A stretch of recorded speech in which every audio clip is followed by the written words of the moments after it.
একজন কর্তব্যরত police officer স্টেশনে এসেছেন তার বৃদ্ধ বাবাকে ট্রেনে তুলে দিতে। বাবাকে সিটে বসিয়ে দিয়ে বিদায় নিয়ে যেই তিনি প্ল্যাটফর্মে নামতে যাবেন, ঠিক তখনই ঘটল এক অদ্ভুত ঘটনা। কোনো সংকেত ছাড়াই দানবের মতো ছুটতে শুরু করল ট্রেনটি যে গতিতে ছুটছিল তা মোটেও স্বাভাবিক ছিল না। অফিসারের মনে খটকা লাগল, কিছু একটা ভুল হচ্ছে।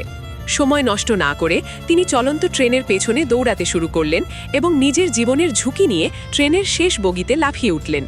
তিনি প্রতিটি বগি পার হয়ে ট্রেনের একদম সামনে কন্ট্রোল রুমের দিকে এগোতে লাগলেন। সেখানে পৌঁছে দেখলেন দুই ড্রাইভার ট্রেন চালাচ্ছেন। হাঁপ ছেড়ে বাঁচলেন তিনি, ভাবলেন হয়তো যান্ত্রিক কোনো গোলযোগ ছিল।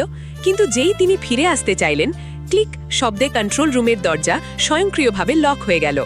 হঠাৎ স্পিকার থেকে ভেসে এলো এক কর্কশ আওয়াজ, যদি বেঁচে থাকতে চাও তবে এক্ষুনি 1 কোটি টাকা দাও, নয়তো ট্রেনের সব যাত্রী আজ শেষ। পুরো ট্রেনে মুহূর্তেই আতঙ্ক ছড়িয়ে পড়ল, চারদিকে কান্নার রোল। কিন্তু অফিসার দমে যাওয়ার পাত্র নন। দরজা ভাঙার কোনো উপায় না দেখে তিনি মাথা খাটালেন।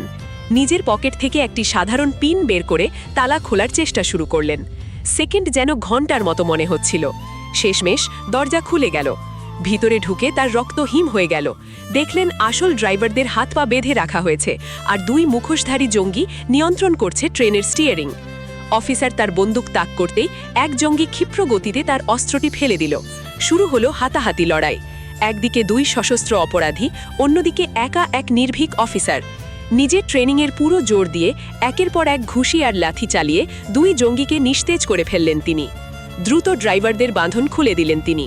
ড্রাইভাররা হুঁশ ফিরে পেয়ে ট্রেনের গতি নিয়ন্ত্রণ করলেন। শ যাত্রীর প্রাণ ফিরে এলো এক লহমায়। আপনি কি মনে করেন, বাবার প্রতি ভালোবাসা আর দেশের প্রতি দায়িত্ব, এই দুয়ের মেলবন্ধনেই আজ বড় এক দুর্ঘটনা এড়ানো সম্ভব হয়েছে? এমন সাহসী পুলিশ অফিসারের জন্য কি একটি লাইক এবং সাবস্ক্রাইব পাওয়া যায় না? আপনার মতামত কমেন্টে জানান।